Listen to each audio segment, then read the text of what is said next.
बोलो सियापति रामचंद्र भगवान की जय। पहले तो मैं आपसे माफ़ी मांगना चाहती हूँ क्योंकि पिछले एपिसोड में मैंने उत्तरकांड के बदले अयोध्या कांड बोल दिया था। पिछला एपिसोड उत्तरकांड था। अब मैं आपको उत्तरकांड का दोहा नंबर 117 सुना रही हूँ। पिछले एपिसोड में मैं 117 से पहले का सुना चुकी हूँ। बोलो सियापति रामचंद्र भगवान की जय। उत्तरकांड दोहा नंबर 117। जोग अग्नि करि प्रकट तब कर्म शुभाशुभ लाई, बुद्धि सिरावे ज्ञान घृत ममता मल जरि जाई, तब विज्ञान रूपनी बुद्धि विशद घृत पाई, चित्त दिया भरि धरे दृढ़ समता दियटि बनाई, तीनि अवस्था तीनि गुण तेहि कपास तै काढ़ी, तुल तुर्य संबारी पुनि बाती करें सुगाड़ी, सियावर रामचंद्र पत जय शरणम। शंकर हरि ओम जय जय सिया राम। मंगल भवन अमंगल हारी, द्रवहु सुदशरथ अजर विहारी, श्री राम जय जय राम, श्री राम जय जय राम। तब योग रूपी अग्नि प्रकट करके उसमें समस्त शुभाशुभ कर्म रूपी ईंधन लगा दें। सब कर्मों को योग रूपी अग्नि में भस्म कर दें। जब वैराग्य रूपी मक्खन का ममता रूपी मल जल जाए, तब बचे हुए ज्ञान रूपी घी को निश्चयात्मिकता का बुद्धि से ठंडा करें।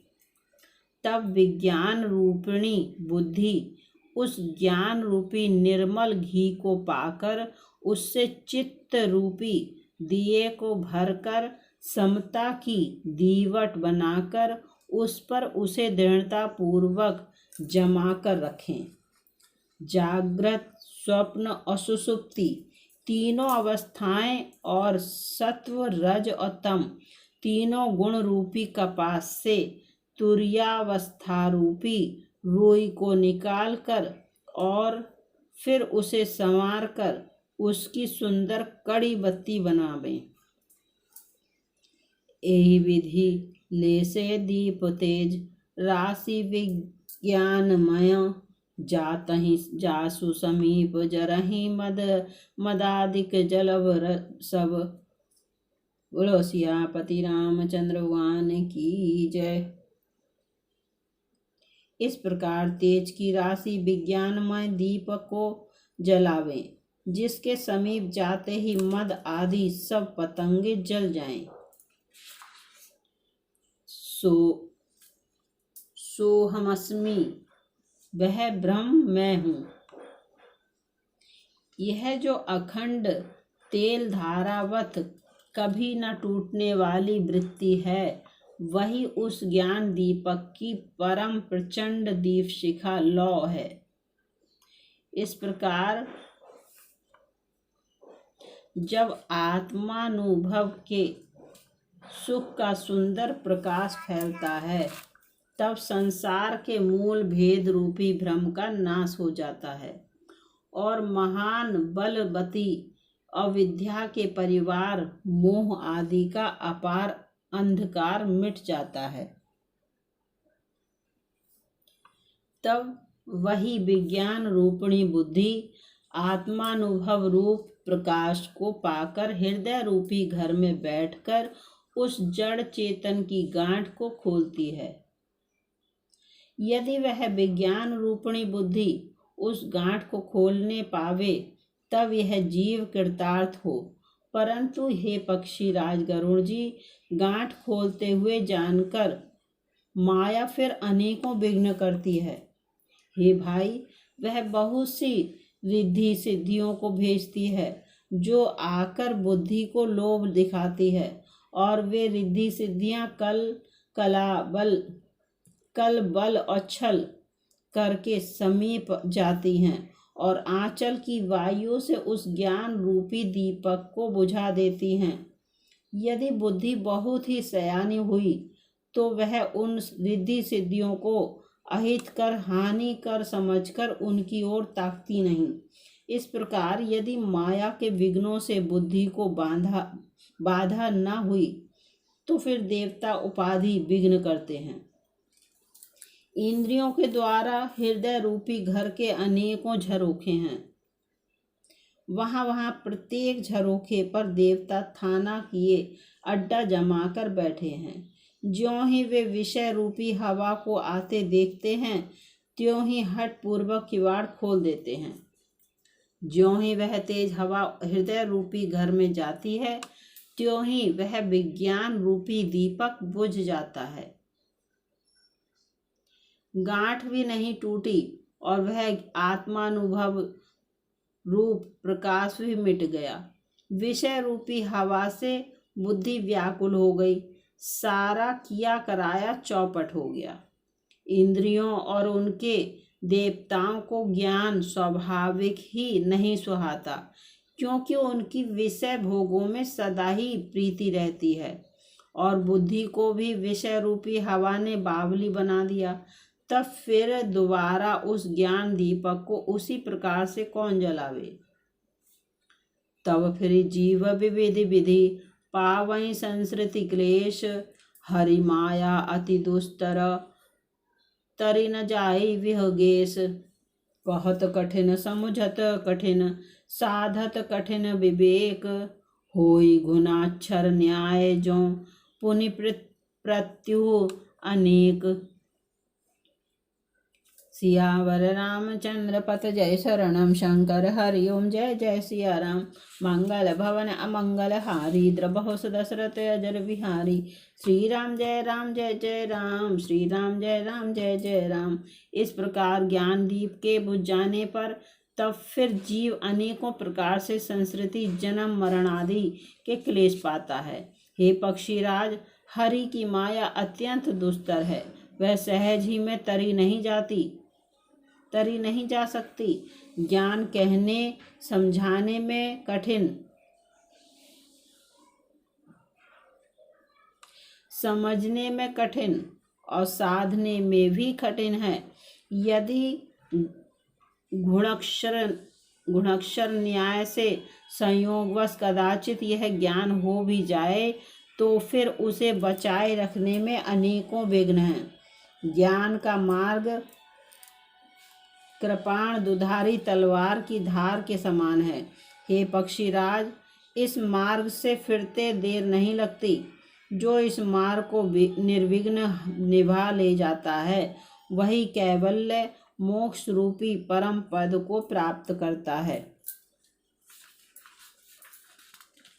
संत पुराण वेद और तंत्र आदि शास्त्र सब यह कहते हैं कि कैवल्य रूप परम पद अत्यंत दुर्लभ है, किंतु हे गोसाई, वही अत्यंत दुर्लभ मुक्ति श्री राम जी को भजने से बिना इच्छा किए भी जबरदस्ती आ जाती है। जैसे स्थल के बिना जल नहीं रह सकता, चाहे कोई करोड़ों प्रकार के उपाय क्यों न करे, वैसे ही हे पक्षीराज सुनिए, मोक्ष सुख भी श्री हरि की भक्ति को छोड़कर नहीं रह सकता।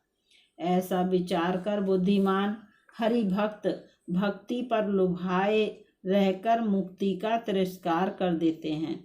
भक्ति करने से संसृति जन्म मृत्यु का रूप संसार की जड़ अविद्या बिना ही यत्न और परिश्रम के अपने आप वैसे ही नष्ट हो जाती है जैसे भोजन किया तो जाता है तृप्ति के लिए और उस भोजन को जठराग्नि अपने आप बिना हमारी चेष्टा के पचा डालती है।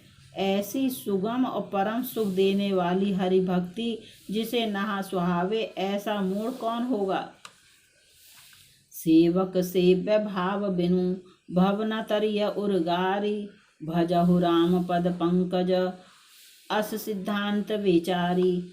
जो चेतन कह जड़ करई, जड़हि करई चैतन्य, अस समर्थ रघुनायक ही भजहि जीवते धन्य सियावर रामचंद्र पत जय शरणम शंकर हरि ओम जय जय सिया राम। मंगल भवन अमंगल हारी द्रबहु सुदशरथ अजर विहारी। श्री राम जय जय राम, श्री राम जय जय राम। हे सर्पों के शत्रु गरुण जी, मैं सेवक हूँ और भगवान मेरे सेव्य स्वामी हैं। इस भाव के बिना संसार रूपी समुद्र से तरना नहीं हो सकता। ऐसा सिद्धांत विचार कर श्री रामचंद्र जी के चरण कमलों का भजन कीजिए। जो चेतन को जड़ कर देता है और जड़ को चेतन कर देता है, ऐसे समर्थ श्री रघुनाथ जी को जो जीव भजते हैं वे धन्य हैं। मैंने ज्ञान का सिद्धांत समझा कर कहा। अब भक्ति रूपी मणि की प्रभुता महिमा सुनिए। श्री राम जी की भक्ति सुंदर चिंतामणि है। हे गरुण जी, यह जिसके हृदय के अंदर बसती है वह दिन रात अपने आप ही परम प्रकाश रूप रहता है। उसको दीपक, घी और बत्ती कुछ भी नहीं चाहिए। इस प्रकार मणि का एक तो स्वाभाविक प्रकाश रहता है, फिर मोह रूपी दरिद्रता समीप नहीं आती क्योंकि मणि स्वयं धन रूप है, और तीसरे लोभ रूपी हवा उस मणिमय दीपक को बुझा नहीं सकती क्योंकि मणि स्वयं प्रकाश रूप है। वह किसी दूसरे की सहायता से नहीं प्रकाश करती। उसके प्रकाश से अविद्या का प्रबल अंधकार मिट जाता है। मदादि पतंगों का सारा समूह हार जाता है। जिसके हृदय में भक्ति बसती है, काम, क्रोध और लोभ आदि दुष्ट तो उसके पास भी नहीं जाते। उसके लिए विष अमृत है, विष अमृत के समान और शत्रु मित्र हो जाता है। उस मणि के बिना कोई सुख नहीं पाता। बड़े बड़े मानस रोग जिनके बस होकर सब जीव दुखी हो रहे हैं, उसको नहीं व्यापते। श्री राम भक्ति रूपी मणि जिसके हृदय में बसती है, उसे स्वप्न में भी लेश मात्र दुख नहीं होता। जगत में वे ही मनुष्य चतुरों के शिरोमणि हैं जो उस भक्ति रूपी मणि के लिए भली भांति यत्न करते हैं। यद्यपि वह मणि जगत में प्रकट प्रत्यक्ष है, पर बिना श्री राम जी की कृपा के उसे कोई पा नहीं सकता। उसके पाने के उपाय भी सुगम ही हैं, पर अभागे मनुष्य उन्हें ठुकरा देते हैं। वेद पुराण पवित्र पर्वत है। श्री राम जी की नाना प्रकार की कथाएं उन पर्वतों में सुंदर खाने हैं। संत पुरुष उनकी इन खानों के रहस्य को जानने वाले मर्मी हैं, और सुंदर बुद्धि खोदने वाली कुदाल है। हे गरुण जी, ज्ञान और वैराग्य ये दो उनके नेत्र हैं जो प्राणी उसे प्रेम के साथ खोजता है। वह सब सुखों की खान इस भक्ति रूपी मणि को पा जाता है। हे प्रभु, मेरे मन में तो ऐसा विश्वास है कि श्री राम जी के दास श्री राम जी से भी बढ़कर हैं। श्री रामचंद्र जी समुद्र हैं तो क्षीर संत पुरुष मेघ हैं। श्री हरि चंदन के वृक्ष हैं तो संत पवन हैं। सब साधनों का फल सुंदर हरि भक्ति ही है। उसे संत के बिना किसी ने नहीं पाया। ऐसा विचार कर जो संतों का संग करता है, हे गरुण जी, उसके लिए श्री राम जी की भक्ति सुलभ हो जाती है। ब्रह्म पयो निधि मंदर ज्ञान संत सुर आदि कथा सुधा मथि गाढ़ काढ़ई भगति मधुरता जाहि बिरति चर्म असि ज्ञान मद लोभ मोह रिपुमारी जय पाय सो हरि भगति देखु खगेश विचारी सियावर रामचंद्र पत जय शरणम शंकर हरि ओम जय जय सिया राम। मंगल भवन अमंगल हारी द्रबहु सुदशरथ अजर विहारी।